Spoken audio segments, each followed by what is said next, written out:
Mr. Speaker, given that industry is strong in my riding of Lesser Slave Lake, you'd think the people in northern Alberta would be benefiting from their hard work. But this Premier's bloated budget has made them feel like she takes their support, trust and votes for granted.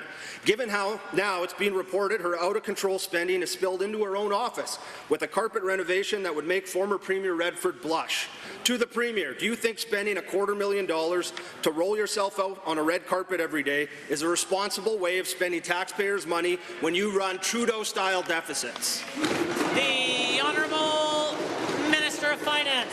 Yeah, happy to take a budget question, Mr. Speaker. Haven't had many since it was passed. I would say budget 25, you know, it's a tough budget in a tough time. Growing province, 4.4% population growth, doing all that we can to build as many schools as quickly and efficiently as possible.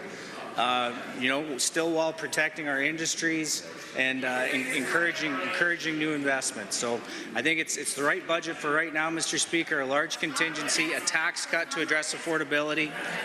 The Honourable Member for Lesser Slave Lake. Thank you, Mr. Speaker.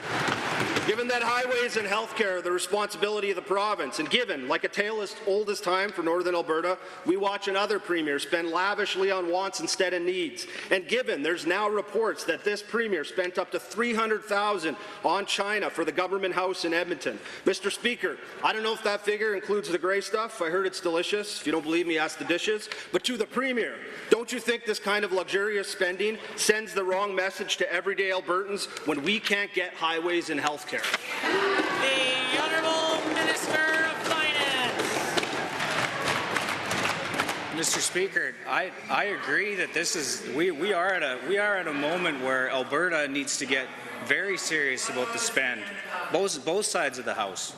You know, the member's not wrong. Highways, hospitals, schools, these are all our fundamental principal concerns, and we need to ensure that dollars go further now than ever. And we have to do that in a time of great inflation, of trade uncertainty, of logistical challenges. So that has to be the priority of all of us, and it will continue to be mine. The order, the Honourable Member. Mr. Speaker, given there's an affordability crisis in Northern Alberta, and I quote, duplicitous, entitled, secretive, wasteful, and completely out of touch with the priorities of everyday Albertans, end quote. And given this quote perfectly sums up the bougie lifestyle of private jets, royal carpets, $300,000 on China, and who knows what else. And further given, that quote was made by none other than the Premier herself, when she was the leader of the Wild Rose and criticized the lavish spending of then Premier Redford.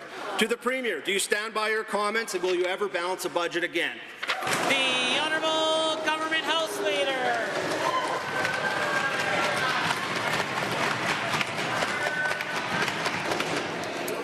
Mr. Speaker, me and members in the front bench and members of the government caucus stand with this Premier. I can tell you right now that we understand that there isn't just an affordability crisis in Northern Alberta, there's one across the entire province.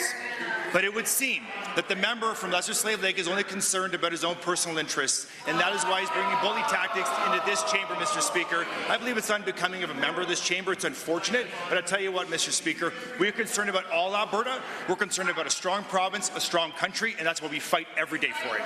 The Honourable Member for Edmonton Millwoods, the Leader of the Official Opposition.